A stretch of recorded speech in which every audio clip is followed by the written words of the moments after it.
Hello, everyone, and welcome to the Better Balance and Fall Prevention Summit hosted by Zibrio. My name is Dr. Stefan Medanson, and I am the Director of Research and Development here at Zibrio. It is my absolute honor to open this two-day summit.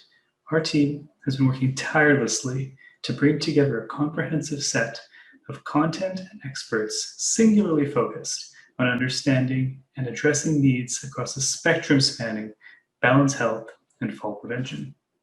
We'll kick off this action-packed lineup today with a fantastic primer for all of you out there interested in balance training to help improve your own balance or maybe improve the balance of somebody that you're working with, maybe a loved one or a patient. Between today and tomorrow, we'll be bringing together 3 panels of experts across fitness, senior living, and public health and healthcare to share their secrets and insights about what it takes to achieve better balance and reduce falls. Bonus points goes out to those of you who can figure out what the subtle differences and similarities are across these 3 settings. Later on, with the holidays coming up around the corner, we at Zibrio are here to help you with our very first ever gift guide for those balance-conscious friends or family members who are interested in taking control of their mobility and independence. We all have somebody in our lives who, are impossible to shop for. But we think with our gift guide, you'll be able to find something for everybody. And of course, as part of this summit, we're very excited to be bringing you the much anticipated Zibrio Smart Scale solution, which brings together our team's passion for healthcare and over a decade's worth of research and development. Allow me to introduce to you our team's leader, balance and fitness scientist and CEO of Zibrio, Dr. Catherine Forth. Hello and welcome. I'm beaming to you from the Texas Medical Center Innovation Institute stage. And it's a fitting place to talk about the future of innovation in balance and fall prevention. The Better Balance and Fall Prevention Summit is a 2-day summit that brings together voices across the active aging and healthcare spectrum. You can enjoy 3 expert panels, each with their own focus, from fitness to healthcare. We have some exceptional panelists with a range of backgrounds. A former NFL football player, a trauma surgeon, the president of the Functional Aging Institute, just to name a few. And they're ready to share insights and secrets with you. If you want to do something physical, we have interactive demonstrations of new techniques in balance training. And with the holidays fast approaching, we're here to help. We have reviews of the latest products for better balance. And tomorrow, don't miss the launch of Zibrio's Smart Scale. Join us as we celebrate bringing space technology to help people here on Earth. We're thrilled to bring you this program because the need for honest conversations up and down the chain of healthcare around balance and fall prevention is absolutely crucial, and it's long overdue. When we talk about balance, what do we even mean? Well, as I stand here before you, my body has to balance constantly just to keep myself upright. We learn this when we're young children, but you don't really think about it until it becomes a problem later in life. And those problems are real. 1 in 4 older adults fall down every year. It's the #1 reason for trauma death and trauma injury at any age, even more than car crashes. And falling results in $50 billion in medical costs every year, and that's due to double in the next decade. But balance doesn't just go when you hit 80, it actually declines over decades. And your ability to balance can change daily. That's because of the many body systems that are needed to balance. You need your senses, your vision, your inner ear, proprioception. You need your nervous system for processing those signals. And then you need your muscles and the motor system to then actually move. If there's anything not right in any of these systems, your balance will be off. That's the science of balance. But now, I'd like you to picture in your head, think of someone old. What do you think of? Maybe white hair, maybe some wrinkles. How many of you thought about poor mobility, poor posture, limited movement, shuffling of feet, or even wobbling? The real fountain of youth isn't a cream, it's mobility. And balance is the foundation of all movement. Thank you so much for joining us. We're thrilled to have you here. We have a great day for you today on the Fitness Day today, so let's get started.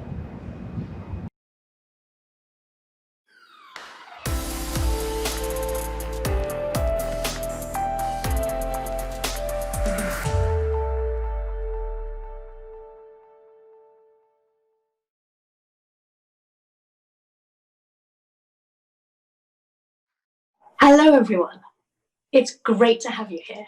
My name is Andrea Case-Rogers, I'm the CXO of Zibrio, and I'm really excited to introduce this next segment, the Better Balance Sampler. We promised you an interactive summit, and now is your chance. It's time to get up and get moving. So make sure you've got some space around you, perhaps have a sturdy chair or piece of furniture that you can hold on to should you need it, and let me tell you what's coming up. So we've reached out to some experts who teach these balance exercises regularly, and we've got something for everyone, from people maybe rehabilitating an injury or worried about their balance, all the way through to people with good balance who are looking for an extra challenge. So we have 3 different physical therapists showing you simple exercises you can do in your home. We have a parkour slot. It's not just for the youth, this is parkour for the over 50s, and even has some adapted exercises that you can do in your home. We also have a section on Tai Chi and others using exercise equipment. Each segment's only short, so if one of the exercises doesn't appeal to you, hang in there, it's going to change and something else will take its place very shortly. Now, some of the exercises do use equipment which you may not have. Don't worry about it. The equipment is typically there to make an exercise more challenging, so you can still follow along without it. All that's left for me now is to thank these experts who've given very generously of their time and expertise to put this together. And let's enjoy the segment. Let's get up. Let's see that balance in action.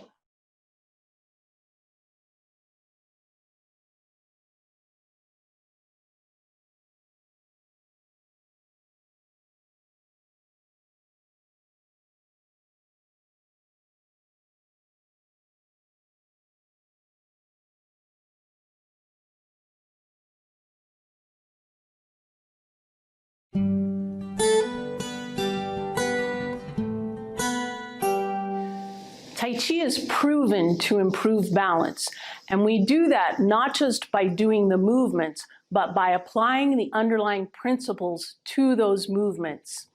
Let me first show you Qi walking. As we walk forward, we put a little bit of weight onto this leg, and then we put all the weight onto this leg. It becomes substantial, and we move that insubstantial leg forward. It's the idea of water flowing from one leg into the next. And we don't lift that back leg until it's completely empty. That's the idea of substantial and insubstantial. We can also apply that to another move called kick, smash, and box the ears. Allowing this leg to become completely substantial, this leg is insubstantial, we can lift because it's light. Kick, smash, lowering our center of gravity, and box the ears. The other principles that are important in that movement are keeping our columns intact. We have 3 columns, one straight down the center of our body, one through each hip, one through each shoulder, through each hip. We want to keep the shoulders above the hips as we kick, smash, and box the ears. We're also moving from the dantian.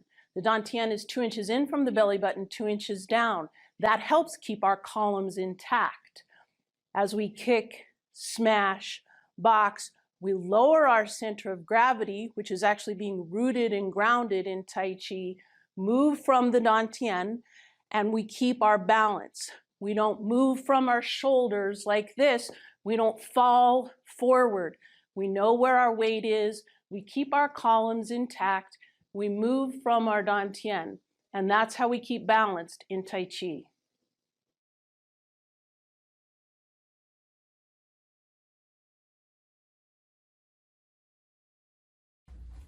Hello, my name is Bill Case. I'm a physical therapist, and I believe one of the most important things to be considered when anytime someone has balance issues, especially the older adults, is their posture. Yes, it's important to have good strength, balance, and flexibility. However, without good posture, their center of gravity is affected. And the center of gravity, what I mean by that is when someone is standing upright, the ear is on top of their shoulder, head's back, and they're balanced to where your body is not going forwards or backwards, and they can maintain their center of gravity upright for balance. If the shoulders are forward and the head's forward, the tendency is when you're walking, you tend to shuffle and not pick up your feet. As you're standing upright, it's easier to pick up your feet to prevent falls. And the number one reason that most older adults falls is from a trip. So by focusing on posture just as much as the other components, you're able to mitigate some of the problems that a lot of people are going to get into from having poor posture. So many times when patients come to my clinic, they have coming for balance, I show them, the first thing I do as far as the exercises, I show them their posture and what we're trying to achieve as best as possible to keep their posture upright in the center of gravity so where they're safe and balanced. So to start off, I'll have them lean up against the wall and just be as straight as you can. If they can't get real straight back and they need to bend their knees, push your feet out a little bit to bend their knees to get their low back flat, that's fine. Most importantly, the head, you want to make sure your head, which kind of drives your posture, to do it. Well, I like to show them what's called a chin tuck, where you take your fingers, or just be aware of that. Take your head and bring it into your throat. You'll feel a stretch in the back of your neck. Pull your shoulders back and maintain that posture, that positioning for about 5 counts. So 1, 2, 3, 4, 5, and just kind of relax and get out of that so you can at least know what that felt like and reproduce it again. Chin tuck, head's back on the wall, looking straight ahead. Pull your shoulders back and holding that position with the pelvic tilt and your back's flat. Now the wall is straight. If you're touching the wall, then obviously you're straight. But most importantly, the ear, the bottom of the ear is at the end of the shoulder, the top of the shoulders. So holding that back, to check yourself, you can stand upright now and then take a couple steps next to the mirror and then turn your head. From this position, you can see that my earlobe is lined up with the top of my shoulder, and now I can see what it feels like to be upright. So if you're at a friend's house, you're at the mall, you're at the movies, a restaurant, and you feel like you're slouching, or someone tells you you're slouching and you don't want to, think about what you did here practicing in the bathroom and find something with a reflection on it. If necessarily nothing else, go to the bathroom and just stand, pull your head back, shoulders back, and now you turn your head and you can see your earlobes at the top of your shoulder. Now you know what it feels like to be upright, and you can practice that the rest of the evening. So when you are walking, you are more aware of picking up your feet, looking straight ahead, having more energy, feel more productive, but most importantly, looking good as you're walking around, preventing falls.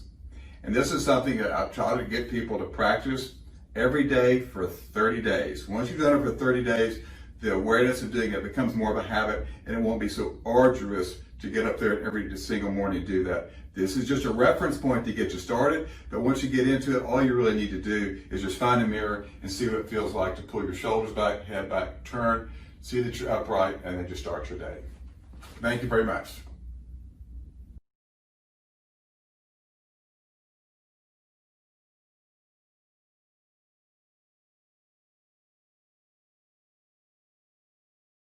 Hi, I'm Carol Tetek, Education Manager for Headstrom Fitness. We're the manufacturer, distributor, and education provider for the Bosu and Surge brand of fitness products. Today, I'm going to introduce to you the concept of hydro training as it relates to improving your balance and proprioceptive skills using the Surge Storm, one of our hydro training products. Once filled, the unique channels within allow the water to flow freely throughout from one end to the other, also enabling us to create different water actions, 2 of which you'll experience with me momentarily. So you may be wondering, how can a product I hold on to improve my balance? Well, I'm going to take you into the gym to find out. So we'll be going through 2 different exercise sequences, each one highlighting a different water action that's creating a reaction and a restabilization of the body calling into play the proprioceptive system. Whether you have a surge storm or not, I invite you to experience, at the very least, the movement patterns, for they may be just as challenging. So let's go. For this first exercise sequence, imagine yourself standing in the middle of a clock face on the floor. The water action is quiet. Shift all your weight to your right leg and use your left to reach in multiple planes of motion to different numbers on the clock face. I colored the water so you can see its unpredictability throughout my movement patterns. I'm keeping my left foot in contact with the floor. However, to increase the balance challenge, you can eliminate the contact point and move the leg through the same patterns. This is a lot harder than it seems. You can see that the water is highlighting my movement faults and allowing me to correct immediately any imbalances that are happening. I have to work really hard to maintain my center of gravity over my right leg. So this is more about force over weight. You don't need a lot of water in this product to get that top-down instability challenge. For the second sequence, I'm holding onto the handles and start the unit in a racked position. You'll see I've added dumping as the water action along with dynamic movement. This time, I'm stepping toward the same numbers on the clock face while dumping or shifting the water from one end of the surge storm to the other. The water action is even more unpredictable throughout the exercise, causing a different proprioceptive challenge than in the first sequence. Here, intense bracing and stabilization are required at the end range, so the force of the water doesn't throw me off balance. To increase the difficulty, add one leg balance in between each movement pattern. Use greater range of motion from the starting point, or more depth in the exercise, all shown here. When ready, perform with the other lead leg, but realize this is just a small taste of what hydro training has to offer. The constant proprioceptive challenge and immediate feedback from a top-down, water-based workout can promote improved balance and more efficient movement in everyday life activities. And I know we all would like that. Until next time, stay safe and healthy. Thanks for joining me.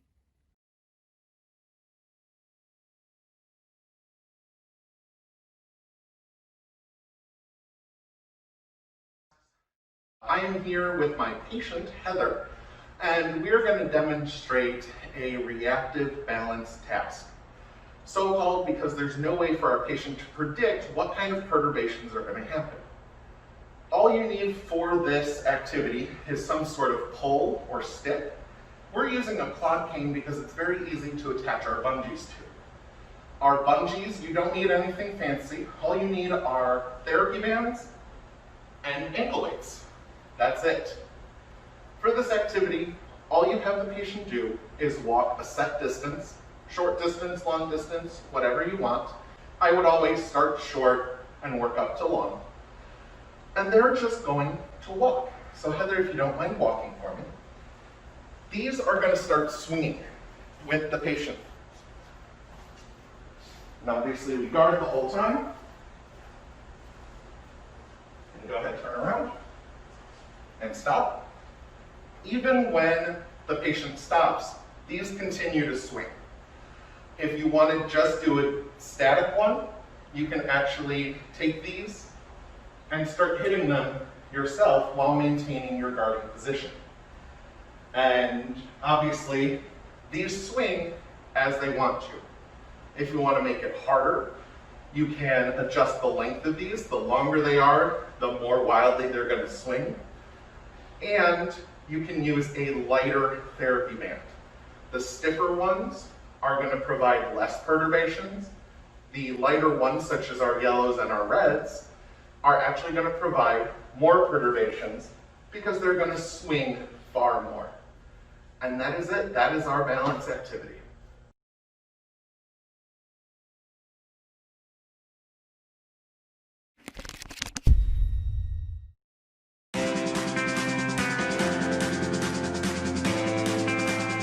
Parkour is the art of moving through the environment in a smooth, efficient manner.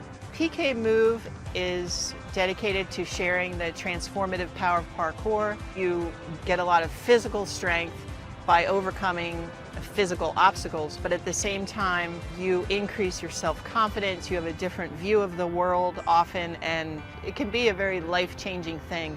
It's really, really fun. The best thing about parkour is you don't need very much to do it. You can do it anywhere. Our classes are small, and we really tailor each class to who shows up. A lot of people view parkour as something meant for super fit young people. For PK Silver, we have no upper age limit. We generally say 50 years old. A lot of times they'll say, how can you possibly do that with senior citizens or these more fragile populations? We work a lot on lower body strength and balance.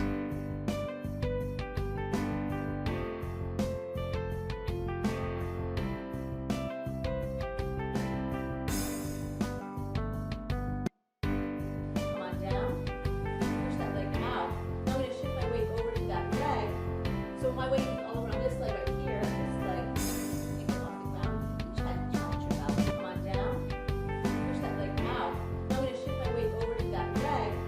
So my weight is all around this leg right here. This leg, take it off the ground. Each head, challenge yourself. Come on down. Push that leg out. I'm going to shift my weight over to that leg. So my weight is all around this leg right here. This leg, take it off the ground.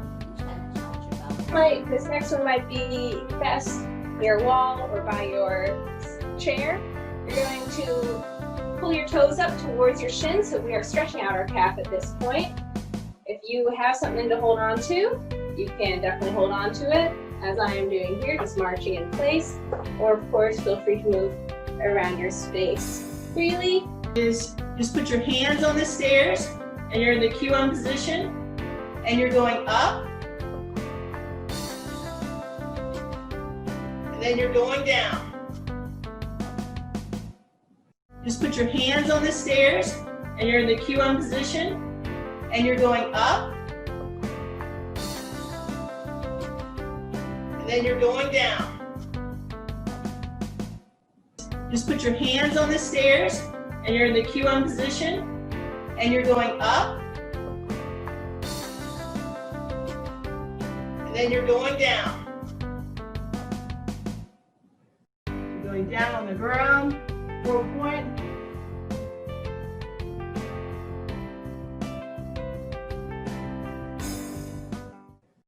Going down on the ground, 4 point.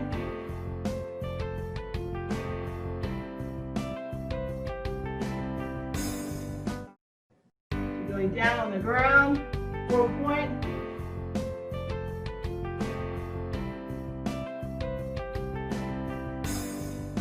So we're gonna go here, here, here, and then pulse down like this a little bit into a side lunge like Rosie just had us doing. So we're gonna go here, here, here, and then pulse down like this a little bit into a side lunge like Rosie just had us doing. So we're gonna go here, here, here, and then pulse down like this a little bit into a side lunge like Rosie just had us doing.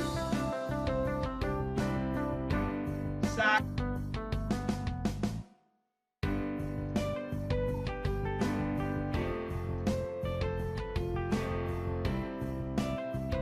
And catch ball.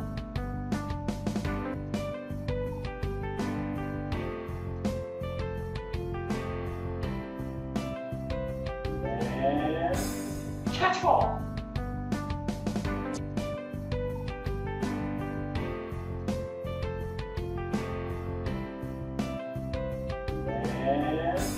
Catch ball. To stand on your right foot, and we're going to do the same thing, alternating your catching hand. If you have to, just step back down to the screen so I can see you all. I see Rose. All right. Let me see if I can get a screenshot out. I hope you enjoyed this little taste of PK Silver and that you will join us to keep your strength up, keep your morale up, and just have some fun with some friends.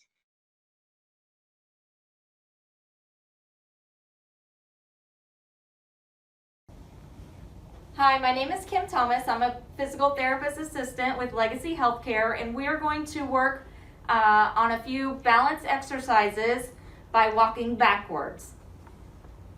So, Mr. Bill, I want you to go ahead and take a step backwards and keep going. Use the counter as needed if you need it for balance. Keep walking backwards. Little bit bigger steps.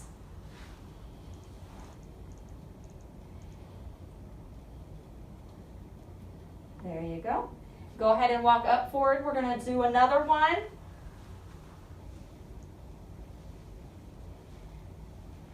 So as your patient, go ahead and walk backwards, Mr. Bill. So as your patient can perform exercises with walking backwards with no hands, good job, go ahead and go forward. We're going to change the environment as it would be in a home. Okay. We're going to dim the lights. 1 second. Okay. We're going to dim the lights and have the patient perform it again. Stepping backwards, good. If you need support by the counter, it's there. Yeah, it's there. I see it. Good. All right. If your patient can perform that, you can go ahead, step forward. And now have them perform it with their eyes closed. Always remind them that the counter is close enough if they need support. Okay. Close your eyes. Close my eyes. All right, and let's walk backwards.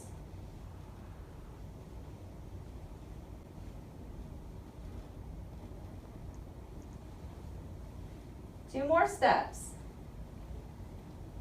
There you go. All right. Stay right there, Mr. Bill. It's more difficult with your eyes closed. Yes, it is. So you can always challenge your patient in different areas with different lighting, but this is something that helps them throughout their daily routine of backing up through sitting down into chairs, at the counters in their kitchen, anywhere that is necessary to step backwards. This is a good way to practice.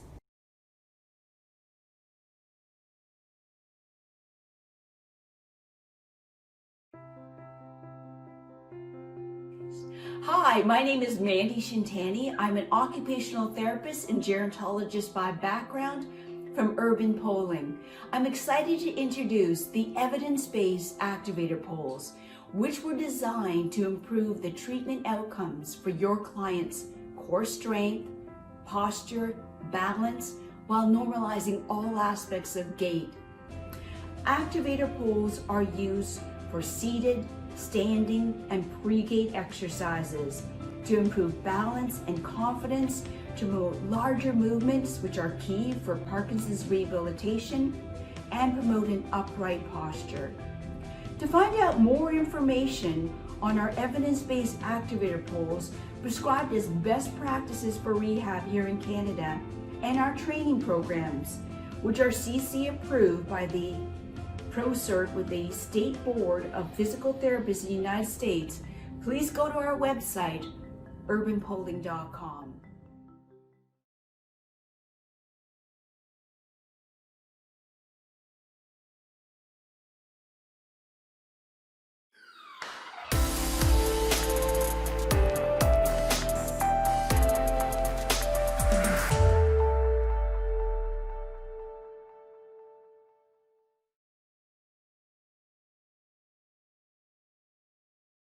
Hello there.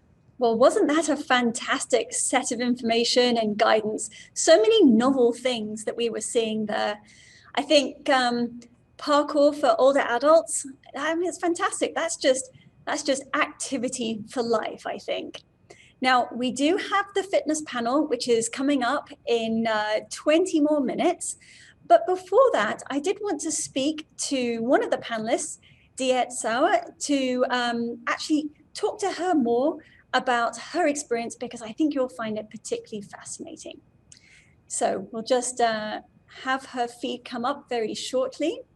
I think from those balance training exercises, you see different ways that you can experiment with the sensory environment. You saw with Legacy that they turned the lights off. Urban polling, just by having the poles touching the ground, that's giving some extra sensory information as well. So I think one of the key things, we know that sensory information is important for balance. So if you're trying to train it, that's a good way to experiment and toggle. So with that, I'd like to welcome Diet. Diet, do you want to just move your camera down just a touch so we can see your entire face? There we go. Fantastic. How are you today? I'm great, thank you. Thank you for inviting me. This is really fun. Absolutely. Well, so we've got a little bit of time just to talk more about your story. So I'm just going to give a quick introduction so that everybody understands a little bit more about you.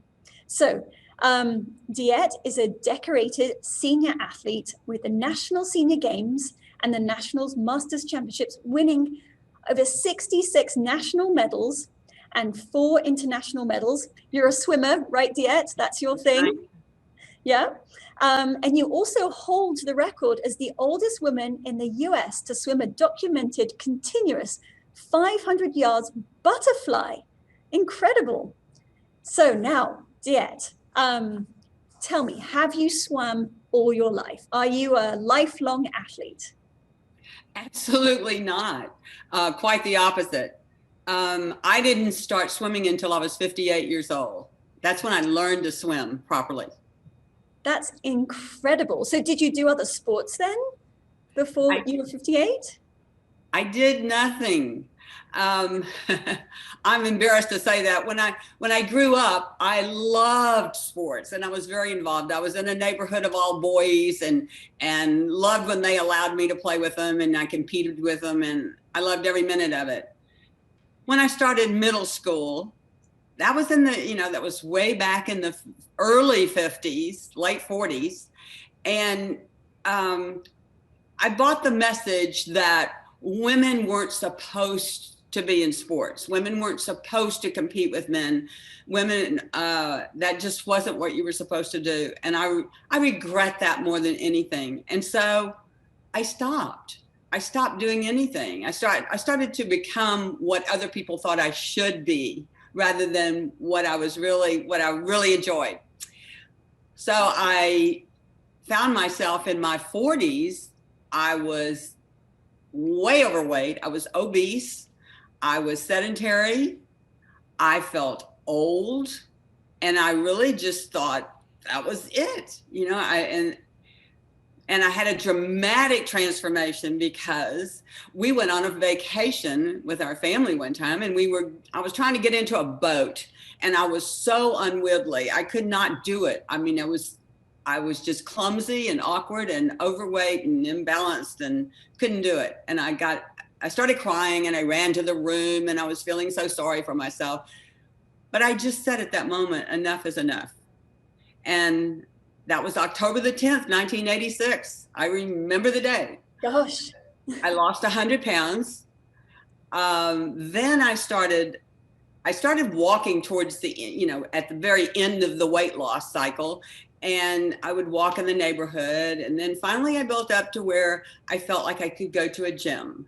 And so I started working out at the gym and doing weights and doing treadmill and doing lots of different classes. And then one day somebody put up a poster that said they were starting a swim team, a master swim team. And I thought, well, I've watched my children swim. Surely I can do this.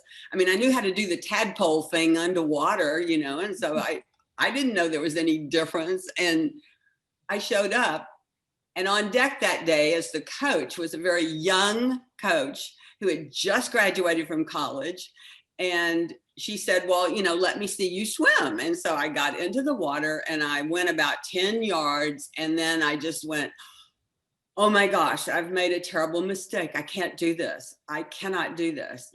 And she just got right in my face. And she said, you can do this. I can teach you. You can do this. And she changed my life. She taught me to swim Within 3 months, she had me signed up for my first swim meet. I won my first medal. I got addicted, you know, to the Yes. whole experience. And I've never gotten over the excitement. I mean, it's just been, I could not have dreamed this in my wildest. Like when you were reading the introduction and you were talking about winning medals and doing all that, my 40-year-old self is like astounded. It's like, no, she's talking about someone else. You know, that can't be me. So I have amazed myself in my own life. That's so fantastic. Now, you said to me, you're 79 years old, you're okay about sharing that. And you said you believe this is the best year of your life because you're about to turn 80, and explain to us all, why is that so wonderful for you? Well, when I turn 80, I'll be in a different age group. And believe it or not, the 5-year increments of ages that Masters is divided into make a huge difference. Like I consider the 75-year-olds as youngsters, you know, and so when they come up into my age group, then it's much more heavy competition, and there's just a lot of extraordinary older athletes. It's amazing. And so next year I'll be 80, so I'll be the youngster. And so you know, and that really gives you something to look forward to. I call that outrageous optimism. You know, we, as older citizens, we have so many more losses than gains at this age, you know, unfortunately. But the sports give you something to look forward to, something to plan for. You know, like so many people were struggling going through COVID. But I'm planning for my swim meet next year. I can't wait till I'm 80, and I'm going to the Canadian National Championships, you know, in May, and I'm going to Masters Nationals, and then I'm going to Senior Olympics in November in Fort Lauderdale. So I have a plan. I have things to do. That's fantastic. And it's funny, isn't it? Because when people think of sport, some people actually pull away from it straight away. I'm not a sporty person. That's not how they define themselves. And certainly as people get older, either from their own perception to other people's perception, that being an athlete isn't something that you can be. Now, you had a wonderful story. What was the name of the butterfly swimmer? Charlotte from Montana. Tell us about Charlotte and her impact on you. Well, you know, approaching 80, and I mean, butterfly has become my signature event because, first of all, the women that have been swimming forever and that are so incredibly fast, they don't have to swim the distance butterfly. They can win, you know, first place in all the freestyle, and it's a lot easier. Even Michael Phelps stopped doing the 200 butterfly because it is so extraordinary. And but that's what I do. And so, but I kept telling myself that at some point I'm going to have to give up butterfly because it's so, it's so strenuous that it takes so much effort that, you know, people give it up. So I'm sitting in the warm down pool at Nationals, and I'm talking to this lovely woman that's in the pool with me. I had not met her before, which you meet extraordinary people through sports. It is so much fun. And so I'm talking to her, and I think she's adorable. And she takes off, and she, in the warm down pool, she takes off and she does a 25 butterfly, a 25 backstroke, a 25 breaststroke, and a 25 freestyle, which is the 100 IM. And I said, "Oh, Charlotte, your strokes are so beautiful." I said, "What age group are you in?" And she said, "I'm 97. And I went, that just blew the limitations off my mind. I can no longer say, well, I'm going to have to give up butterfly. No, Charlotte changed that for me. She changed it. And that's one of the things about being in a sport, being exposed to these kinds of people that teach you things just with what they're doing or just watching their example. In fact, I was just talking a couple of days ago on the phone to a friend of mine in California that swims, Vivian Stansel, and she learned to swim at 55 years old, something like that. She was an extremely overweight African-American woman, told that she had all kinds of threatening life diseases and things that were approaching if she didn't change her lifestyle. So she decided to swim. One other thing, Vivian's blind. So she learned to swim in her 50s blind. So at swim meet, she swims freestyle, backstroke. She told me the other day, she's learning butterfly. She's now 65 and she's learning butterfly, blind. I mean, that is incredible. Vivian goes to the meets. Vivian doesn't come in first. She doesn't come in second. Sometimes she's the last person, but you know what? Vivian gets more applause than anybody else because of the attempt, because of the extraordinary thing that she's doing. And that's the thing about sports as an adult, is everyone appreciates the fact that you're participating and appreciates the fact that of what they know you have to overcome to be there. Everybody has to overcome something. None of us escape issues and physical issues, and health issues in our older years. We're going to have them, but you have to be willing to overcome them. Yeah, and I think it's interesting, isn't it? Because when you think of sport and you think of these younger professional athletes doing their thing, and what drives them? What drives them to train hard, to be their best, and what are they getting out of that sport? It's interesting how it's almost as if you're talking about these very pure things that you can get from sport: the camaraderie, the support, the things that are actually separate from the physical that are just so important for us. And I think probably a lot of people can relate to this with the COVID situation and being further removed from others, that if when you do sport, you can get these things that we now are very aware are vital to our happiness, our joy, and our existence.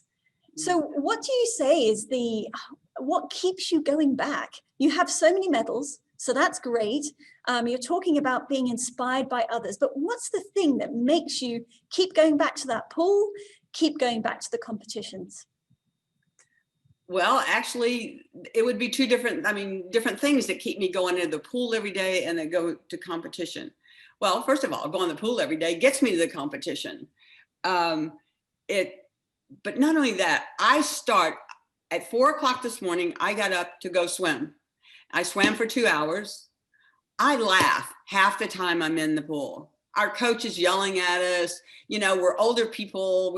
Some of us we can't hear well, or we can't, and then there are younger people in the lanes with us that are getting frustrated with the old people. And I mean, it's just hysterical. And one person can't speak English and we have to translate the workouts, and so I start every morning with that kind of vitality, though, where it's funny because you approach the pool and no one wants to get in the cold water. No one. Everybody's standing there staring at the water. And then you get in and you start working and you get refreshed. And in the water, I'm 25 years old. I don't have the limitations of land or gravity. The movement, I have full range of motion. It's just exhilarating. There are times, I mourned the loss of water during COVID when we were shut off from the pools. I mean, it was a deep mourning of grieving that I did not have that experience in my life. I replaced it with some other things, but it wasn't the same satisfaction. And so returning to the pool, there was just so much joy. But it's every day showing up. I described my life before. I lived a life with zero discipline. I mean, I was very undisciplined. If it felt good, I did it. If I wanted this, I ate that. If I wanted to do this, I drank that. I did this. I did all kinds of things that were detrimental to my health. Today, I've learned that I have to live with discipline. I have to live with discipline. And that discipline is not a dirty word. It's not something punishing. It's what set me free to live the life that I want to live. And it added so much to my life. So getting up at 4 o'clock in the morning, I have an appointment with this team that I connect with, and it provides socialization, it provides activity, it provides the joy and the laughter and the fun, and then it provides the preparation for even bigger things for when I go to nationals or I go to other meets. And I told you about getting excited about 80. Well, I'm now an inspiration to all the young ones, you know, and it's just a hoot. I mean, they'll come up and go, oh my gosh, you know, I can't believe you're doing that at 80 or 79, 80, you know. It's fantastic. I mean, I think I've already seen through the feed that there's plenty of people saying how I think you're inspiring us in this very, very moment. I wish I could jump in a pool now, because it's really incredible. And I love what you said about discipline. You said that the discipline is freedom, which often you'd think of it the other way around. You feel it is restrictive, but to create that discipline in your life, certainly as we get older and you know, we've worked hard, we've done a lot of things, and maybe we have been in scenarios where that discipline has been enforced on us, and you feel like, all right, I've earned my rest. But you're saying no. Let's have the discipline so you feel more free. And I think. Well, think about it. Who are you most comfortable around? A disciplined child or an undisciplined child? You know, the one that lives within discipline is much more enjoyable because they enjoy themselves. People enjoy structure. And when we don't have it, I mean, we found this out about COVID. Look at the people suffering because their structure's gone and everything, which when we did close down, my husband and I, the first thing we did was build in structure. We built structure into our lives, you know, and we changed our routine, but we still had structure.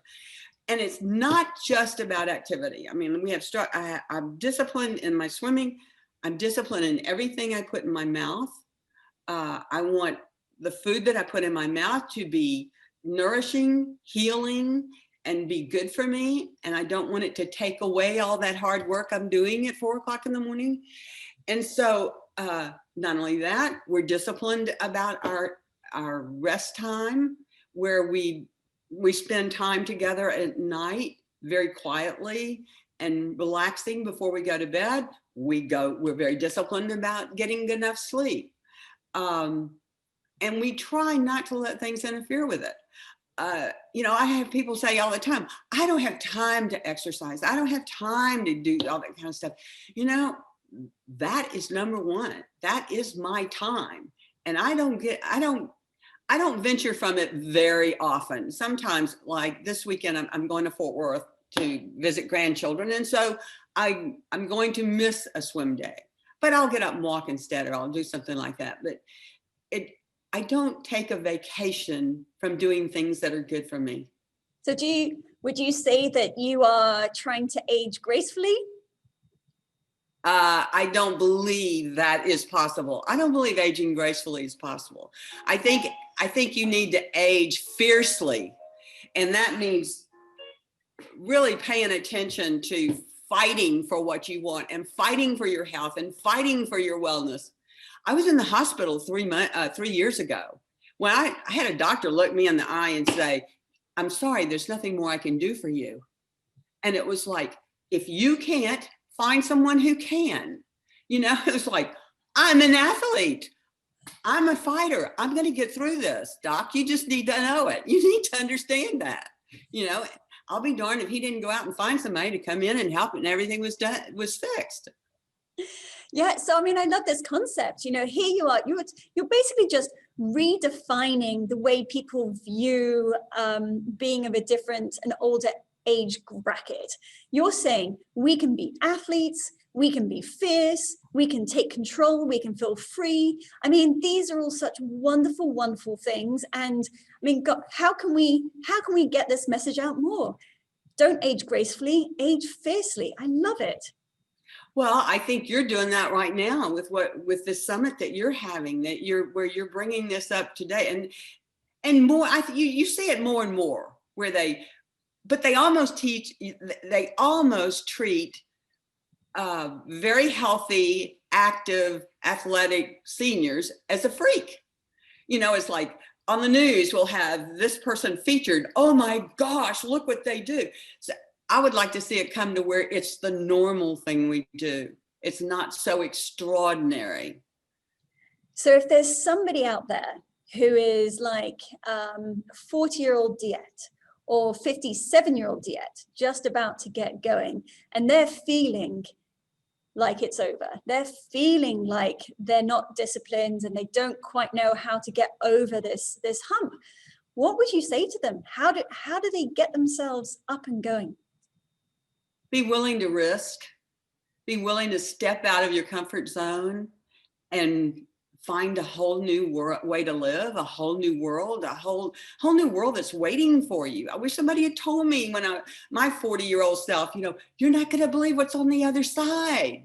You're not going to believe on the other side of those steps you're taking towards getting well, getting healed. You're not going to believe it, because like I said, I couldn't have imagined it. I couldn't have dreamed it for myself, and in fact, I was very grateful that I was on a CBS News, evening news, the national news. One time they did my story. And when the next time I went to the National Senior Games in Birmingham, I won a gold medal. I was out of my gourd happy. I go out to the stand to get on the award stand. And these two people came up to me, a husband and wife, and they came up to me and they said, "We drove here to meet you." I mean, I was overcome, and I said, "What?" And they said, "Yes, we're both 58 years old. You changed our lives. Your story, not me, but I mean, your story changed our lives. We sat on the couch, we watched that story, we looked at each other and said, what are we doing?" And both of them were way overweight. Both of them were sedentary. They got up and started moving. But that was maybe the happiest experience I've had as an athlete, is to know that it touched another person's life. And all the work I do, the activity I do, the preparation I do, it's not worth anything if there's not purposeful, if there's not something in it that's very important and that's a lot bigger than I am. Well, I think, Diet, I think you've inspired hundreds of people who are listening today. What a wonderful story. We're going to hear more from Diet for the next hour, so hang tight.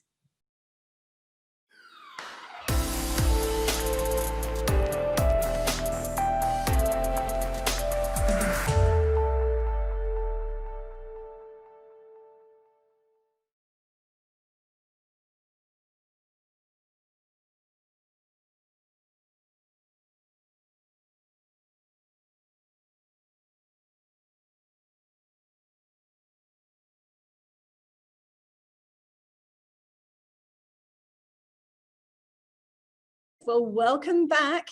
We still have Diet with us from our fireside chat. For anybody who has just joined us, I'll give you a quick reminder as to what is Diet all about. She is a decorated senior athlete at the National Senior Games and the National Masters Championships. She's won 66 national medals, 4 international medals in swimming, and she also holds the record as the oldest woman in the US to swim a documented continuous 500-yard butterfly. So Diet must know some secrets, because she didn't even start until she was 58, which at that point she couldn't even make it across a 25-yard pool. Diet is 79 now, and she believes this is going to be the most exciting year of her life.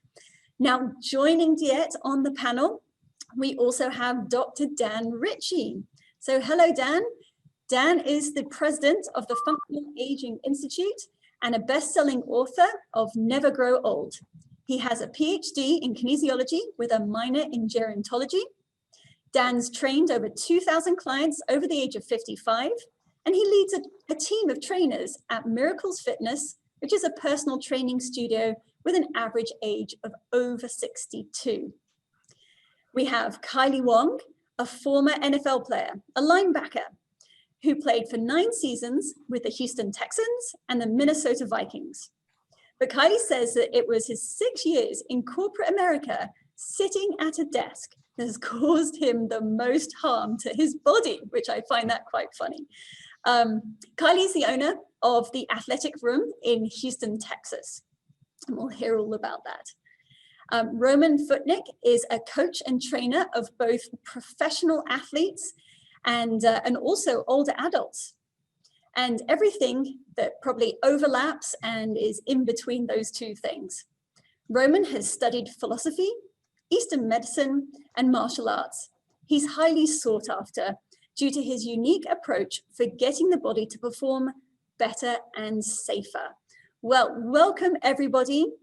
It's an absolute pleasure to have you all here today. I can't wait for this conversation. So we'll start off with you, Dan. And let's start at the beginning of all of this. If we're really trying to understand the secrets of how to perform better and to train better for older adult fitness, well, let's talk about aging and the physiology of aging. Yeah, well, I mean, I think it's appropriate for us to realize you're not going to be the same at 60 as you were at 20. You're not going to be the same at 80 as you were at 30. But the question is, how do you be your best at whatever age you're at, right? So I think about it in terms of training athletes, since that's where I started out. If I want to train a 20-year-old athlete to perform their best, then I need to look at what activity they want to do. And so for me, it's very much about what is it you want to do at whatever age you happen to be. You know, if you want to say, I want to go climb Mount Kilimanjaro, then what do we have to train you to do for that? So for us at the Functional Aging Institute, we try to keep it simple and we say, what is it people need to do, like to do, and want to do? And let's train them for that. And of course, their age is going to have some implication, but we have 70 and 80-year-olds that want to water ski and downhill ski and do stuff that we might not think traditionally 80-year-olds want to do. And so we have to be focused on what is it people want to do and train them for that. Right. Well, so then with that training process, Roman, you know, we want to try and separate out what is the aging process versus what is the disuse, the not being active part of it. So, you know, where do you see that line as to what is possible and what is actually part of the aging process? So on my end, it's interesting. You said possible. I don't do limitations in regard to possibility because I did that when I was younger and not as experienced, and I found out that I was always wrong, because what people are capable of is extraordinary, but it's what they're willing to do that's so often disappointing. And the other part is, remember, well, I don't know if you mentioned that or not, but I do a lot of hypnotherapy, and that's a lot of my basis. And a lot of it is trying to get people out of their trance of self-limiting beliefs and the trance of what they think aging is. And the thing is, when you have a diet, or you have, I think of these humans that are basically, it's a Roger Bannister moment where suddenly you realize, oh, we can do extraordinary things as octogenarians, or live to 120 years old and be thriving, not just be alive, be really living your life. So I don't put the limits out there. It goes more to what Dan was saying. My first question is, what do you want? And now, what can I do to get you there? And for, you know, an aging population, a lot of what I'm doing physically is looking at patterns of movement, maybe things they've been doing because of injury or maybe just mentality. Mm-hmm. And if it's impeding you from doing what you want to do, well, let's design a new pattern. Let's change the old pattern, design a new pattern, and then keep reinforcing that as time goes on. Right. And so, Kylie, you did reach the peak. You got there. You were an NFL player, and then you've experienced this sort of on the flip side of you reached that peak, and then as you had retired from the sport, you now found yourself in a desk job, and things started to happen to your body. So tell us about that experience, because in many ways, when a professional athlete retires, it's as if you get to a point mentally that perhaps some other people don't get to until they reach a little bit later? Perhaps there's a little bit more awareness as a professional athlete. Yeah, no, I think that's a very fair, like way of thinking about it, because, as a pro athlete, my job is to be very in tune with my body, to always understand like what's going on with it, how it's moving, how I'm feeling inflammation wise, to be honest, which is also, very relative to aging and the process we're talking here. And obviously it's all about movement, right? And that is what is that's what creates such a healthy lifestyle. Once you take that movement, that scheduled movement out of it, or is consistent all day movement, and you put me in an office setting, I actually literally retired from the NFL because I identified as being a lifelong athlete. Someone that was going to move for the rest of my life, someone that was going to be deadlifting at 85 years old, someone that was going to want to, climb Mount Kilimanjaro. All the things that, Roman, Dan, and Diet, is that, am I pronouncing that right? Are doing. And so that was why I retired. So I go to a desk job, I'm sitting there, I'm 30 something, I'm with type A's, and I'm like, dude, my back is killing me. And they're like, yeah, well, welcome to the club. You're 30 years old. And I'm like, no, that's not how it's supposed to be. That is absolutely, it's what I'm doing is I'm starving my body of movement. And what we recognize is that movement is medicine. Movement is regeneration. And so that's kind of what we're trying to preach at the athletic room to all of our clients, because we identify everyone as an athlete. We're all designed for movement. So we're athletes by nature. And so we have to feed our body, the movement that it so craves. Yeah, absolutely. So movement is medicine. Brilliant phrase for sure. And then I love the concept, the everyday athlete. That's what you also talk about at the athletic room. Just before we go back to the main training part, though, you are really focusing on recovery. Mm-hmm. And so with your experience as a professional athlete, once you came off the field, what did they do for you? And what are you providing to the everyday athlete? Right. So the concept, so my frustration was when I was, having these issues, I didn't have a place to go. And I actually didn't realize that there wasn't such a thing as an athletic training room. And so an athletic training room for someone who hasn't been, kind of in elite level sports, it's not a gym. It's a place where you go and you have experts that help you just take care of your body. And so I was having to piece together all these different modalities, all these different places to try to put together, the athletic training room experience that I had known most of my life. And then finally, I needed to fix my own body.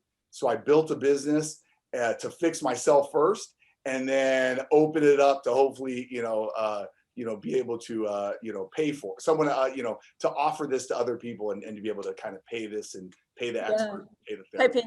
Hoping that other people have the same problem as you, and turns out they do. So Diet, after you finish a competition or a hard training session, as a senior athlete, what do you do to recover? It's interesting. They just had an article. I just read an article about recovery for older people, and it says that a well-conditioned older athlete really has the same kind of recovery process as a younger athlete. I don't really require more recovery time than a regular younger person. But I'm so used to what I do, and I know what to avoid that's harmful. And so I don't have much difficulty with recovery at all. I usually do 4 hard training days a week, and then 2 of the days are recovery days where I'm more focused on technique and stretching and full extension. Yeah. And just to clarify, recovery doesn't necessarily mean, I don't promote, there's all kinds of types of recovery. There's active recovery and there's passive recovery. Mm-hmm. So there are plenty of banned exercises. One of the things people don't realize is after a game on Sundays, Monday is our lifting and our running day. And the whole reason we do that is because that is a form of recovery. Now we're not doing the maximum intensity, and I'm not trying to PR on my deadlifts, but movement and getting blood flow and opening up your range of motion, that is recovery, in an active way. And it's just as, if not sometimes more effective than passive recovery. Dan, how do you feel about that? Is that how you train your older athletes and your older clients? Yeah, I mean, I couldn't agree more. I think sometimes I think some of that is just the fitness industry is guilty of it. We don't explain the different aspects of training. I mean, there's so many different ways we can do active recovery. One of the things we try to encourage our clients is to be active every day, but it doesn't have to look the same, right? We might train really hard for strength on a certain day and we have to recover from that. But that doesn't mean you sit on the couch, right? You might be doing yoga or stretching or Tai Chi or some sort of balance work or even, focus on cardiovascular, walking. There's so many other things. I mean, I hear what Kylie's saying. Very quickly, we realize why sitting is so bad for us. And you hear these professionals saying sitting's the new smoking. And I don't know that I necessarily agree with that, but the reality is 30 years of sitting on the couch eating too much ice cream has an accumulation effect, right? Is it I turned 70 or is it I spent the last 30 years sitting on the sideline doing nothing, right? That has a real accumulation effect. It's not that I turned 70, it's that I spent 30 years doing the wrong things. And so I encourage our clients to do something every day. And maybe that's something outdoors, maybe that's relaxation, maybe it's meditation, maybe it's Tai Chi. It doesn't have to be training in our studio. In fact, I encourage people to get out and do something else, right? Go for a swim, go for a bike ride. We don't offer those things in our training facility. Do something else, move your body in a different way. I'm guessing Kylie would agree that one of the problems with the NFL is you're doing a lot of the same stuff over and over and over. And after 6, 8, 10 years of having people crash into you, eventually your body says, you know what, maybe I would feel better if I spent more time in the pool or I did a different movement, right? It's when we do the same stuff over and over and over, eventually our body doesn't recover as well. So I encourage people to do so many different things. Don't do the same thing all the time. Try something new. I also think there's a huge positive to our brain with that, right? If we take up a new habit, learn to dance, maybe, get back in the pool, get back on the bicycle, our brain all of a sudden has to reinvigorate as well. And I think that's huge as we age also. Yeah, so as the audience, as you're listening, there's already been a number of different secrets that have been revealed. That's what we're listening for. What are the secrets that these panelists know? And so I'm sure you can be writing those down. So Roman, tell us, is more better? We see some coaches out there that'll just, that hard, do more, you will be better. What about that? You already know my answer. So I wrote many years ago, I wrote an article and it was all about, this is back in the day with, I think it was Muscle and Fitness or one of those things. And there was a camp that was, volume, more is better. There was another camp that was high intensity, so shorter volume. And my argument was precise is best. And the typical answer of it depends. And the answer to your question is more better? No, more is not better. Movement is great. And the way I try to teach it to my clients and other trainers is having them understand a hierarchy of, I think what Dan and Kylie were talking about, a hierarchy of understanding physiology so that when you're engaging in something, you have no intensity days, low intensity, medium intensity, high intensity, and using that old term of periodization, of adjusting it based on what you've been doing. And what Dan was talking about, we talk in my world, I talk a lot about compensatory movements. So for instance, like in jiu-jitsu, one of the things I still do, right? You're in this crouched position so much that guess what? I'm going to have you do a lot of things where you're opening, expanding the chest, using the back, and other ways that you're not used to doing. You have to compensate for what Kylie and Dan were talking about, where you're constantly engaged in this one thing over and over and over again. You're going to have to do a compensation movement that's probably antithetical to what your body is used to doing, or AKA the opposite of what you've been doing. And this is where, when I was working with the Texans, I would find they'd have these huge deficits of either muscular facilitation or it was just weak, right? We'll just put it that way. And so I would focus on those areas. Let's strengthen these muscles or auxiliary muscles that you just aren't used to using. And because you're an athlete, you have found ways to work around it and strengthen these other areas. And now you're stuck with a shoulder injury or something along those lines. There's usually some compensatory thing we can do, and it doesn't take much. I'm a big advocate of something I learned from music, which is practice the minimum. So you do the minimum you need to do to go about your day and do it correctly. This is where you want to have good people on your side to say, instead of being focused on doing a movement or exercise, which I want to make sure that people that are listening to this, they understand. I think Kylie said deadlift, right?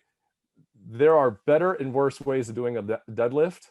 And there is not one way to do it for all people. Your hip structure, your spine, your torso ratios, all these things will make a huge difference in how you do that movement. And that's where you want a third party, objective, knowledgeable observer to watch and teach you how to do it correctly. Yeah, and DeEtte, you often talk about being intentional with your goals, but Roman's also speaking here about being intentional with your movement so that your movement is also very sharp in its technique.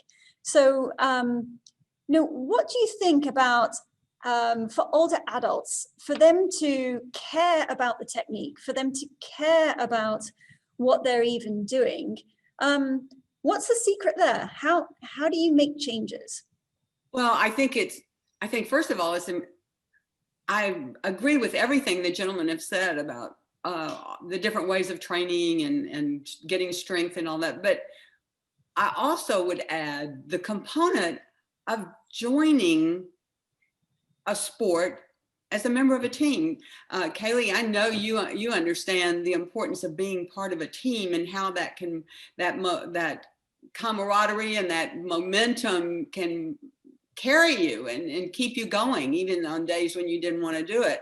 And so older people don't understand that sports today, as an older person, are very different from a very competitive younger people. It's fun, it's enjoyable, and it provides the goal setting and all the instruction on techniques and doing the proper techniques so that you don't become injured. Being an athlete as an older person is absolutely the most fun thing in the world. And if it's not fun, people aren't going to continue. But it's being exposed to inspiring people that I've met through all the different competitions. And the first meet I ever went to, a 92-year-old man did a 200 butterfly. And so at 62, I said, I'm going to learn the butterfly. That's how you expand the limits that are placed on us by age too, is seeing people who have overcome it, who have produced, who are excited about it and having fun and going forward. Yeah, well, so limitations to doing exercise, to doing sports. There's artificial limitations that we put on ourselves. There is artificial limitations that the external society puts on us as well. DeEtte, you said that in middle school you had a moment of transition where you felt you should be fitting in. So explain that to the other panelists here. Well, I was of the era where women were not supposed to be competitive. And so I'd been a very strong tomboy in a neighborhood of all boys, and I was very competitive and I loved sports. And all of a sudden in middle school, my first day of middle school, I ran to touch up for first bat, and these other girls said, that is not what you do. I mean, that was like, you are not to compete with men. You're not to be in sports. That's not what women are about. And I bought the message and I stopped, and I never did sports again until I started working out earlier, but I didn't start a sport until I was 58 years old.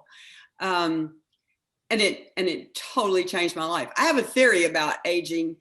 that if you tap into what was fun for you at 6 years old and you start doing it at 60 years old, it's a fit. It's a definite, whether it's music or art or sports or whatever, but I mean, I'm in heaven. I'm in heaven. It's never, I never could have dreamed this for myself.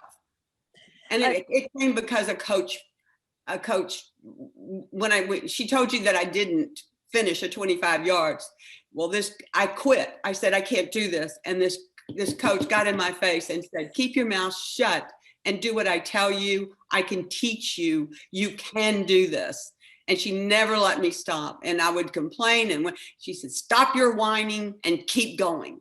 I mean, and she was 21 years old and I was 58 and but she changed my life. So with that being said, just to kind of go on top of that, I know Roman, he does jujitsu. I do jujitsu. It's fun because it's playful, right? That's the biggest thing that, I think you're talking about. I love the social aspect of movement and I love the playfulness of movement, right? And everybody has what resonates with them. It could be swimming, it could be jujitsu, it could be Tai Chi, it could be, but, that is, if you look at like the blue zones and you look at the studies around that, around exercise, it is not necessarily this,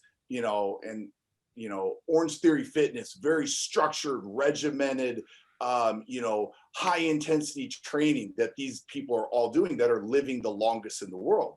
They're actually doing movement, but they're incorporating it into this social component, which is kind of that team component that you were able to, pick up on. And that's what we're always trying to encourage people to move how they love to move. So that could be dance, that could be ballroom, that could, it doesn't really matter, but we want to encourage you and empower you to be able to feel your best so you can move your best. Yeah, absolute playful. There we go. Another secret for those people making their notes. I want to give one more secret if I can. Go for it. As many as we can get. Maybe they will. So the other part is that I've noticed especially with some of my septa and octogenarians, is I'll tell them, oh yeah, we're going to do this. And there's a disbelief. They don't believe that they're going to go back and dance like what Kylie was talking. That was one that's very specific that I've used a lot, is they want to go dance. So what I would start working with them is basically scratching their record of, I can't do that, and start visualizing themselves doing that thing. Even if it's looking at photos from when you did it when you were younger or watching videos of someone else. And the other thing that I have them do is go and find, it's never been easier. You can go on the internet and find YouTube videos of people your age, older, whatever, doing something that you want to do. If you want to do martial arts at 80 years old, I can send you videos. One of my instructors we don't know his real age, but he's somewhere between 80 and 90. That's as much as we know. And he will whoop my butt all day long. Go find those videos, see that it all can be done, and start really owning that there's a possible world that maybe you've talked yourself out of for a long time, but the past doesn't have to represent your future. You can do in large part what you want to do, but really start owning that and using that discipline that she talked about earlier, that discipline equals freedom. Start getting disciplined in your mind to say, I can do this. Everything that otherwise was undisciplined and telling you not to do things and you can't do stuff, that's not discipline. That's easy. The disciplined mind says, I can. I love it. So Dan, you've got thousands of older adults that you've trained. What have you seen in terms of understanding their desires to want to exercise? Well, there's so many things I could say there. First, I do want to say something about Diette's comment because it hits me hard, and it's a common thing I would say for women in their 70s and 80s and even 90s, clients I've had in their 90s, that sadly they were not encouraged to compete as young women, as girls, and they missed out on that piece. And I'm hopeful that we're fixing that in our culture, that we're encouraging women to be athletes and compete if that's something they desire to do. And I'm thrilled that you have taken that up in your 50s, because I do think we need to encourage people, no matter what your age, if you find something you're interested in, let's start competing in it. In fact, that's one of the things I love about the National Senior Games. And so one of the things that I try to instill at our facility and in our clients is not so much, we try to even remove the word exercise, because I think sometimes people, they think exercise is this chore they have to do. And I think about it as, what do you want? What do you want from this? How do you want this to impact your life? And so I think about a client, Lance, and Kylie would love this, because he wasn't really sure. All he knew was he had a calf injury and he needed to move better. He was having trouble with just things like walking, and he wanted to continue to help farmers. He was an ag guy. I live in Indiana, and so corn and soybeans are a big part of our culture, right? Like, you're going to be out in the harvest, and he wanted to keep doing that in his 70s. And he realized, if I can't walk well, I can't be out in the fields, and I can't climb in a harvester. And so we started training him, and pretty quickly we realized he was pretty athletic, and he didn't have any athletic aspirations. And about 5 years down the road, he sees some NFL combine videos, because it comes to Indianapolis every year, right? And he sees these athletes doing all sorts of crazy stuff. He comes in one day, he's like, "Hey, Dan, I think you have me on the wrong program. I don't have any interest in training like an NFL player." And I said, "What are you talking about?" He's like, "Well, I see all the different things they're doing." He saw some agility ladder stuff, and I think he saw some athletes showing off with battle ropes and throwing medicine balls and doing some crazy stuff, right? And he does all of that in our gym, right? And I'm like, "I still don't get it. What are you talking about?" He's like, "It looks like you're training me to play in the NFL." And I'm like, "No, I'm training you for life," right? And so we throw all sorts of power stuff at you and dynamic stuff. And oh, by the way, it's pretty cool that you're at about the highest level of any of our clients at 75, 78. I think he was 76 at the time. He's in his 80s now. He's actually moved to Austin, Texas. So I'll have to tell him to look up your place, Kylie, because I'm sure you'd come check it out.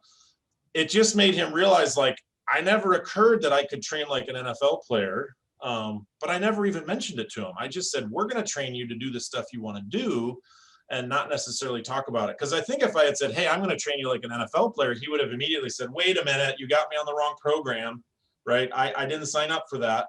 And our approach is, we're going to train you to be as functional as you possibly can be, to do whatever it is you want to do. And so it's really quite amazing to see what people can do, especially if they're willing to put in the effort. And he totally trusted us, and we threw everything at him. And, he's highly functional. He got over his calf injury. That was like in the distant past. And, 5 years down the road, he's still training to be the best he can be at, 76, 77, 78. He was a client for 10 years before he finally moved to Texas to be closer to his kids and grandkids. Yeah, so that leads us into the concept of rehab and getting over injuries. How many people on the panel, you yourselves, have had an injury that you've had to overcome? It took you out of your activity. I'll put both hands up. Exactly. You probably could, if you had many more hands, you'd be raising them too. And so, Kylie, has there been a particularly bad injury that you suffered in your sporting career that you had to overcome? Yeah, one of them was I ruptured a patella tendon, tore an ACL, tore a meniscus in one play, unfortunately. So it was, a significant, that was one of those where you have surgery to have rehab, to have surgery type injuries. So it was like a bomb went off inside my knee. And it's just, the one, seek experts. I always told, and I had an amazing doctor, and I told my doctor, I said, "Look, I love you. And the reason why you're doing my surgery is because you're the best doctor I know. But I can have a good doctor and a great physical therapist and have a great outcome. I can have, a great doctor and an okay physical therapist, and I can have an okay outcome." And so it really comes out to the PT and who you're trusting your rehab, and more importantly, following through on your physical therapy. Because the key is not the surgery, the key is always the movement afterwards, regaining that movement, regaining that strength. And so, with all the injuries that I've ever, kind of had, that's how I always approached it. I always approached like, okay, I'm with a great surgeon. He's gonna do the right thing. That surgery is gonna be fine. But at the end of the day, I need to make sure that I have a great physical therapist, someone that can really transition me off, because PT is, in the traditional sense that we're seeing it in the hospital system, is not nearly enough. 12 visits is not enough visits for you. You almost have to get transitioned to someone who does actual, rehab, that a personal trainer that is very knowledgeable. I mean, that's kind of the reality. Because what I point out to people is 12 treatments, which is typical for maybe a knee replacement. As a pro athlete, we would have had 12 treatments in probably the first 3 days. So in the first 72 hours, I probably already did 12 treatments. So if you think about that, just how aggressive we go about the body getting it back and healing it, is just far too little. And so you really have to invest in that portion of your care. Invest in that, absolutely. Diet, have you had, you raised your hand, you have had some injuries. So you've had not only injuries, but some medical conditions as setbacks too. And so how have you overcome those setbacks? Well, first of all, I agree with what Kaylee said about the physical therapist, and I have found them invaluable to me. I'm the only person I know my age or in my association with people. I haven't had anything replaced. I haven't had any surgery on any of and I've got tears in both rotator cuffs and torn meniscus in both knees, all of it from the repetitive motion of swimming. And, but my issues have come up. Well, I reversed heart disease. And like right before I started swimming, I went to the Cooper Clinic in Dallas and had a full scan and all of that. And I was told that I could expect a heart event in 5 years.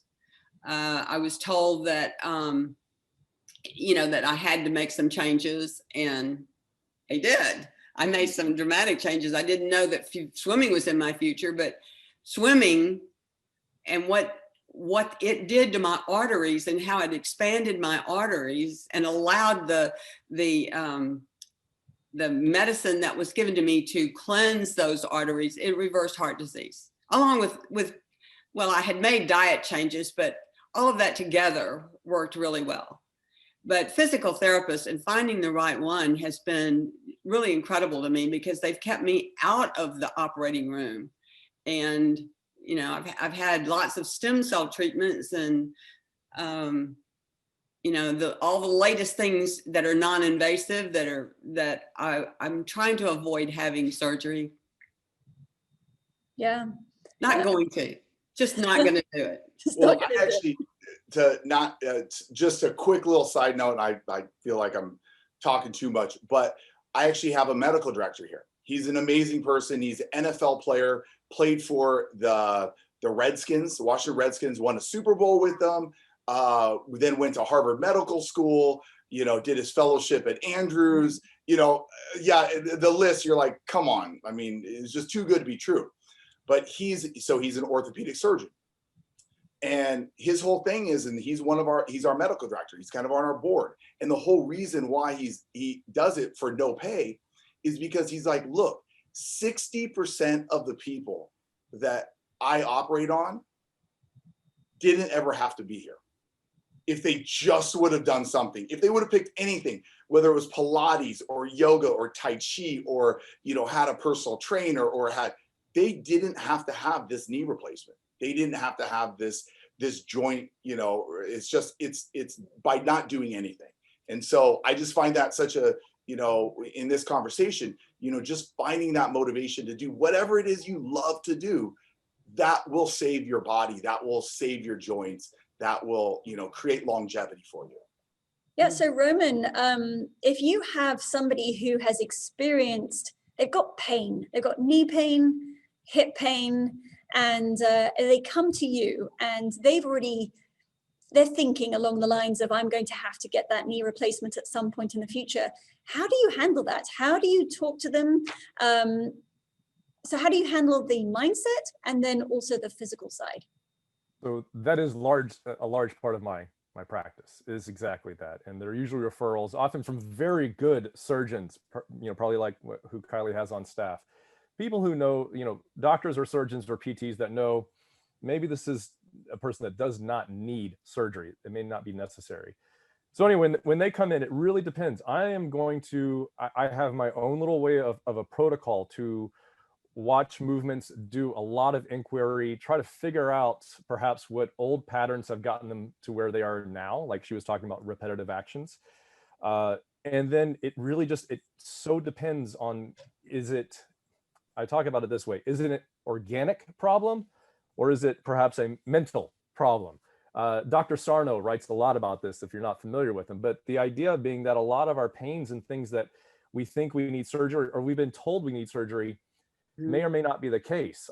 Often we have, and this is what Sarno writes a lot about, and Sarno, by the way, was a back surgeon, and he was finding that he would do surgeries on people and they would still have back pain, and other people, they needed surgery, they had terrible back pain. He looked at the herniated disc and it really wasn't that bad, and he started finding out that they had trauma or something in their life emotionally that was manifesting in a somatic response. That's basically the whole premise off of Sarno's work.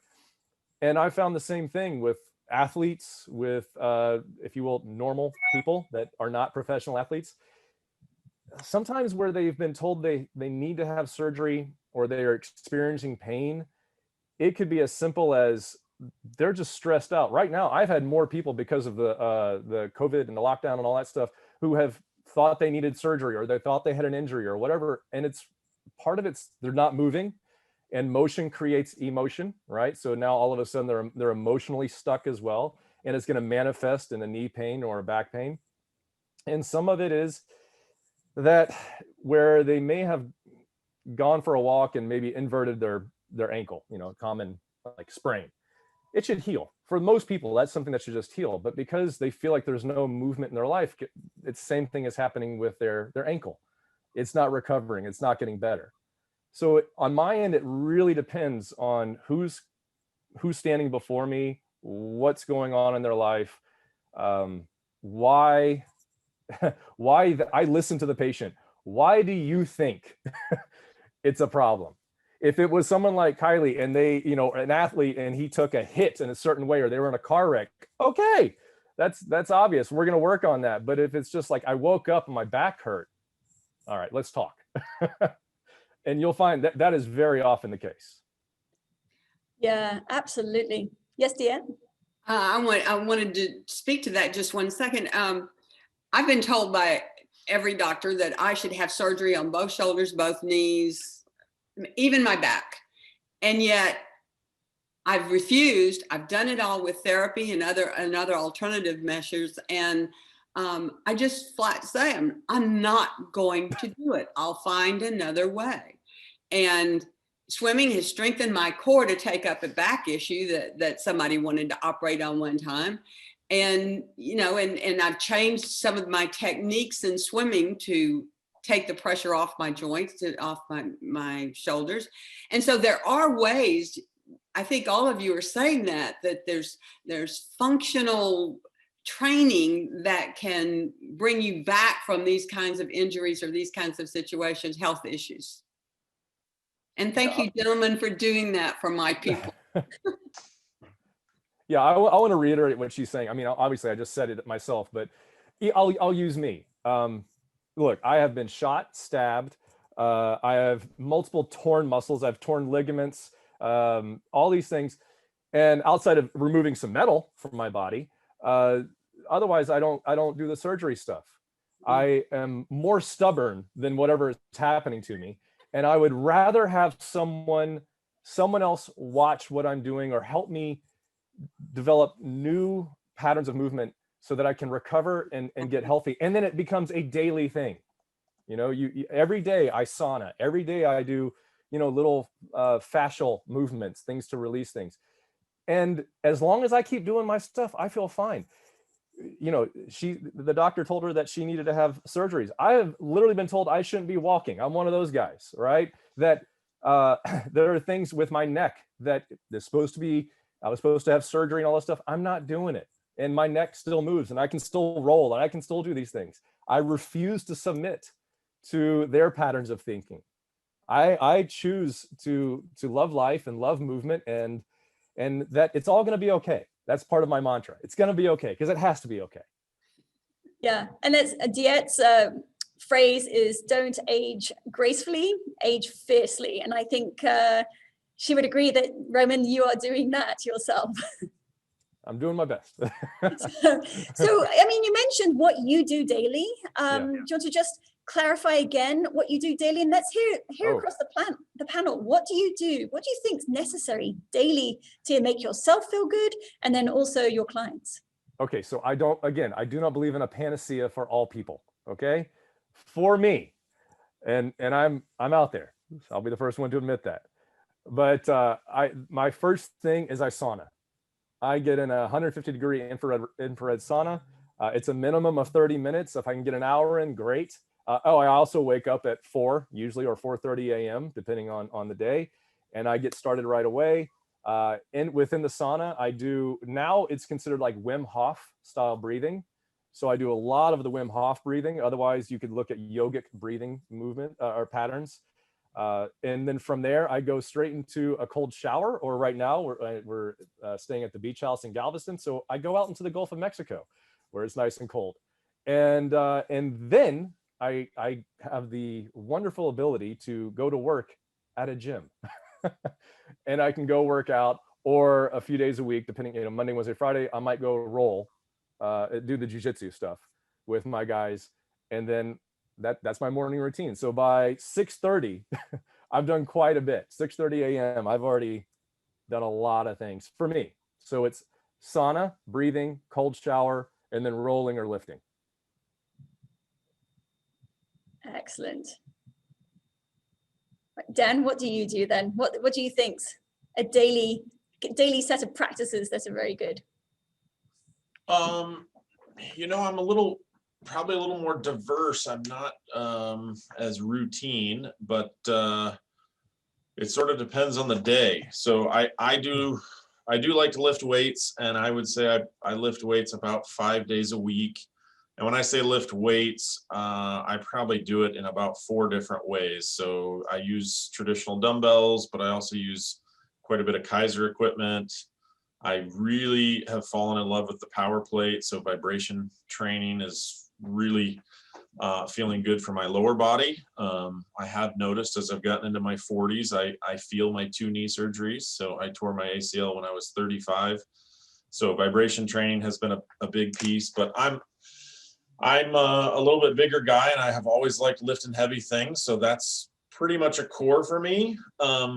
But I'm not even routine as to what time of day I do it. I own a gym, and so I'm pretty flexible with that. This morning, I spent 2 hours out in nature with my wife, and I have made that more of a value for me. Like if I can spend 2 hours outdoors hiking, nature watching. This morning we were actually watching for birds migrating. She's a nature photographer, and so we didn't do anything strenuous. Like I wasn't out like, oh, we got to hike 5 miles. We probably hiked 2 miles, but we saw 3 or 4 birds that I'd never seen before, or to my knowledge have ever known before. So so to me, that's a big part of it. For me, it's like, how can I get completely away from my business? Because sometimes when I'm training in my studio, all of a sudden it's not that enjoyable because a client has an issue or a trainer has an issue, and like my workout is ruined, right? Nobody can do that when I'm out in nature, right? It's like nobody can find me. So that's become a big part. And I think COVID has probably even accelerated that. Like my wife and I have just said, hey, where can we go outdoors and get away from it all? So that sort of thing has been heightened. But beyond that, for me, it's probably 5 days a week of some sort of strength movement. And then trying to get in more walking. I have been more conscious about the fact that, I talk almost on a weekly basis about national senior athletes. I did a presentation just earlier today, and these national senior athletes are putting me to shame, right? They're getting 5 to 6 hours of cardio a week, running, walking, swimming, whatever it is they do. And I'm like, I'm not getting 6 hours a week of cardio in. So I've really tried to make a focus to walk more, whether it's walking my dog, walking with my kids, walking outdoors, walking in the neighborhood, walking to work. Almost embarrassed that I'm a 25-minute walk to work, and I almost never walk it because I'm a lazy American, and it's more convenient to drive 3 minutes than it is to walk. And so I have gotten conscious about walking more on a weekly basis as well. So those are kind of my routines. The other huge thing for me is sleep. I'm pretty regimented about sleep. Bedtime is not just for kids, it's for adults too. I have a pretty regular bedtime and a pretty consistent waking time, and try to keep that habit because sleep for me is huge. Nice. Yes, what about you? Well, I have 14 hours a week of aerobic activity. 12 of them are swimming and 2 is aerobics. And but I'd like to add one more thing that I do in my life that I've come into at a later age also, that is very important and contributes to my well-being and my health, is I work with kids. I started homeschooling my grandchildren about 6 years ago on Skype because they live in Midland, Texas. And it was the most incredible experience in my life because they went to a classical academy. So I had to read the Iliad and the Odyssey several times. I had to read lots of Plato and Aristotle. And it was just so exhilarating to my head. And yet I was really helping them. And, you know, and people would ask them, well, were you a teacher? And I said, absolutely not. And I said, all I have to do is stay a day ahead, you know? And so I would stay slightly ahead of them and I was good. And so then I graduated them up to high school. And so now I work in the public schools and I'm teaching reading to 5th grade boys who are in trouble all the time. They start acting out because they cannot read. They're 5th grade, and I cannot tell you how many of them there are in the public school system. And working with those young men is, I love it so much I can hardly stand it. I hate COVID because it's kept me out of there, but that adds so much purpose. All of our gentlemen have talked about, you know, doing functional training and keeping people healthy and alive. But if you can use it for the greater good and do something like that, get into some kind of purposeful lifestyle, because I think that senior citizens are the greatest natural resource we have. All of my knowledge and experience has come to play and focused on little 5th grade kids. And I never would have dreamed that either. And so it's just, it makes me younger. It just makes me younger. Love it. I love it. So I have 4 children. So we have a busy household, right? 16, 14, 13, and 9. And so routines are sometimes, they get, okay, there you go. Dan knows. So the routines sometimes get busted up for me, but there's a couple things that I do consistently. And Roman, I definitely want to talk to you because did Wim Hof, XPT, I've kind of been through all of those different trainings. And I just want to talk to you. So one of the things very similar to Roman, I do breathing every day. I do some type of breathing exercise, breathing practice. It's not just Wim Hof exclusively. It's actually using a number of different breathing techniques. I try to walk, so the ideal scenario is for me to wake up and get 20 minutes of walking. And then my other rule is I try to stay moving. So typically I will always foam roll every day. I'll do some type of just kind of, tissue work. And I do stretching probably 3 times a day. And so a lot of people think, well, wow, you're stretching all the time. It takes plus. No, I have a 2-minute flow routine that I just go through. And I mean, for me, because I'm stuck in carpools a lot of times, I'm always the weird dad who gets out of his car because I do not want to sit in a car any longer than I need to. And I will get up and I'll do my 2-minute flow right there.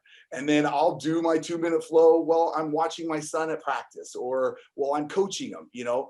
So it's this idea of you don't have to necessarily to think about stretching and to think about doing stuff for your body. Stretch, I always say, stretch like your animals stretch, like your pets, your dogs, your cats. They pretty much are stretching all day long. Every time they get up, they stretch. And then my last little rule is kind of this traditional Chinese medicine saying, but it's 100 steps after every meal you'll live to 99 is kind of the translation. And so, you know, when we eat, I try to, and that could be even something as simple as I'm going to march in place, but I'm just not going to eat and I'm going to sit on the couch. I'm going to try to get some type of movement, you know, and then, you know, it's not 100 steps is not very far to go. Marching, it'll take probably a minute and a half at most. And so, you know, just that's kind of how I think about it. I love to work out. I play with jujitsu. I lift, you know, at home, have my bands. And so, you know, it's a little different every day, but those little moments is what I'm always looking for to just improve my body and improve my condition. And I want to say, so real quick, I think this will circle back around to working in regard to senior living. The reason that I do what I do is it's what I've been doing since I was about 12 years old. And I didn't always have a sauna, and I didn't have all that, and I didn't have club bells to go lift, and I didn't have all that. True. But since I was a kid, I was waking up early and training, because discipline equals freedom. If you're not disciplined about your time, you know, that you talked about, you know, incredible resources. Time is that resource that you just can't get more of it, right? So you are time. You have to make the most of it. Get disciplined about your life, and you'll have freedom to do other things. If you're not, then you are simply a slave to whatever is floating through your life at that moment. And that's why discipline equals freedom.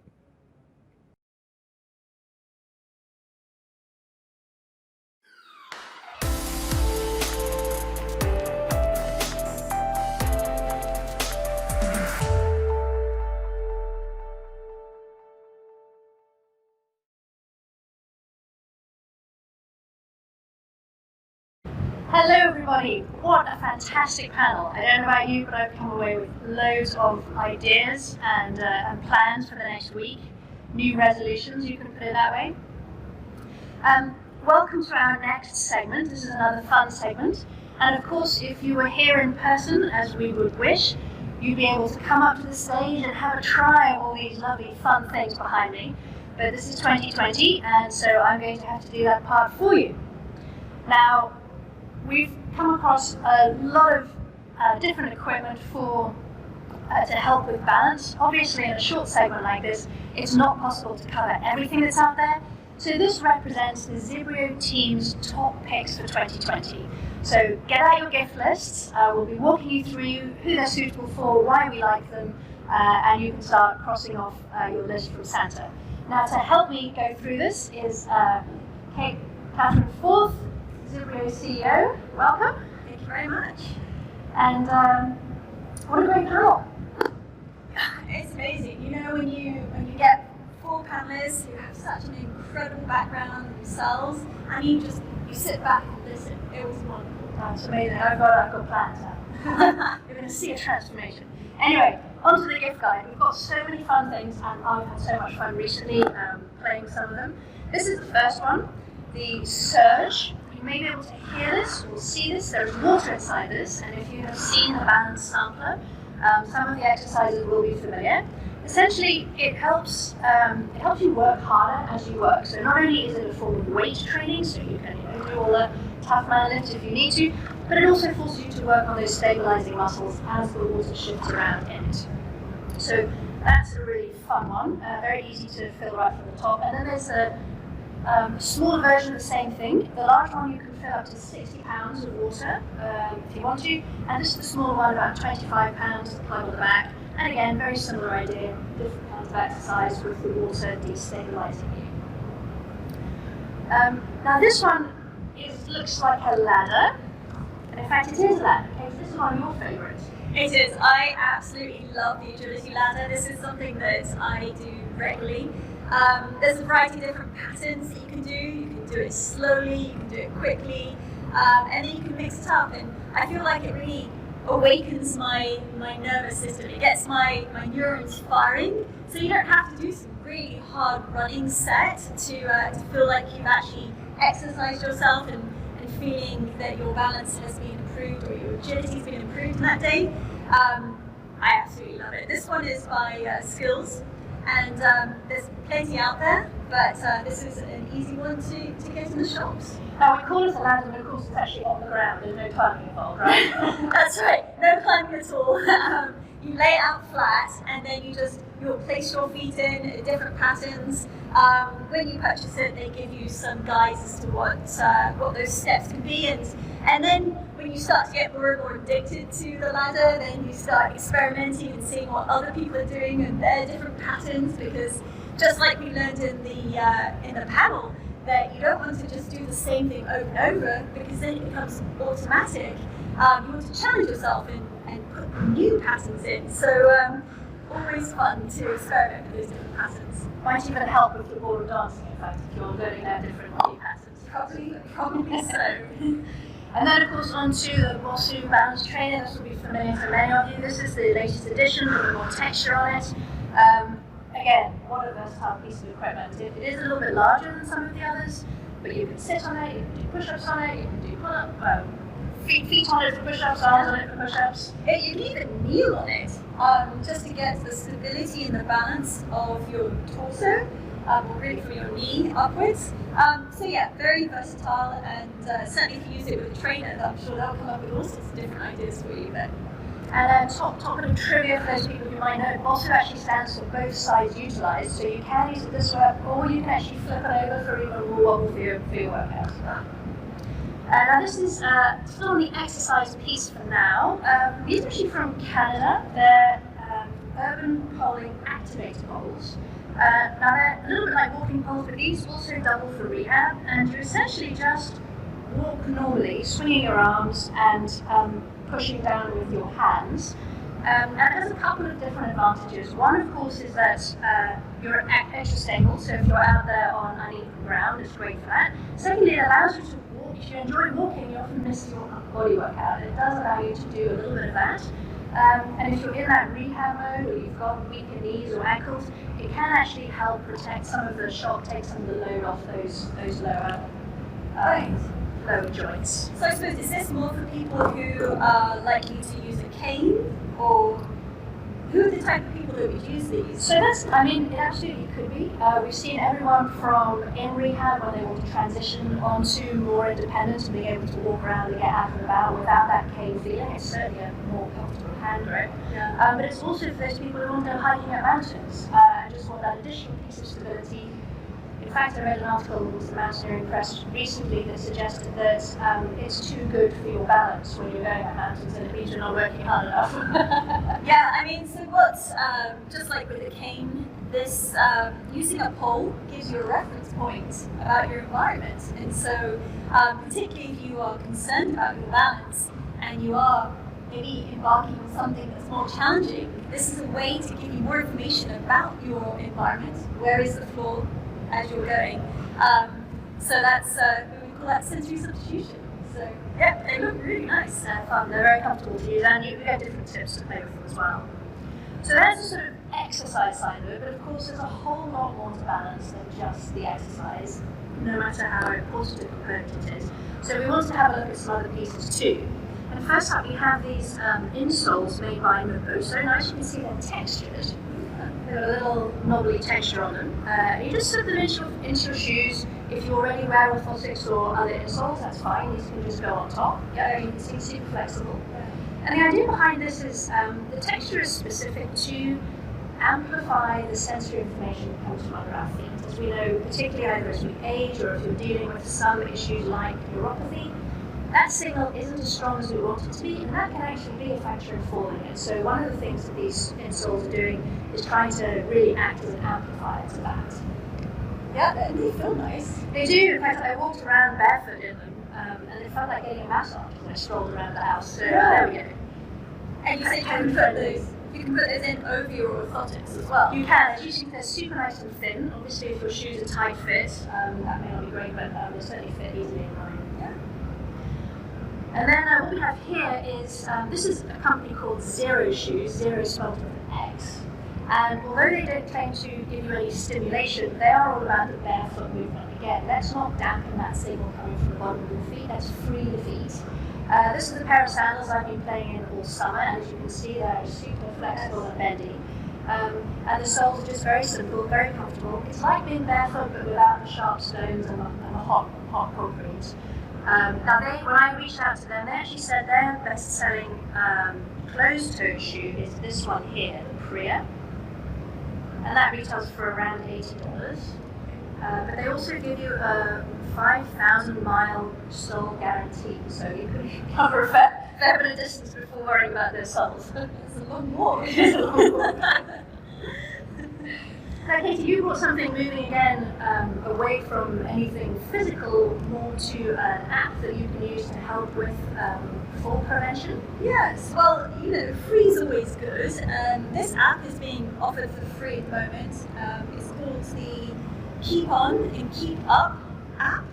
It's unfortunately only available on the tablet for the iOS system, but at the same time, if you do have that technology, this is something you can get for free. Now, they have a number of different games in this app, and you can also learn more things about safety. So as you go through it, you can have fun, find the 5 different hazards in a particular room. This is just a great way to start a conversation, learn yourself about different hazards for fall prevention, and there's also balance exercises in here as well. So it's been released recently during the pandemic, and yeah, it's got really nice graphics.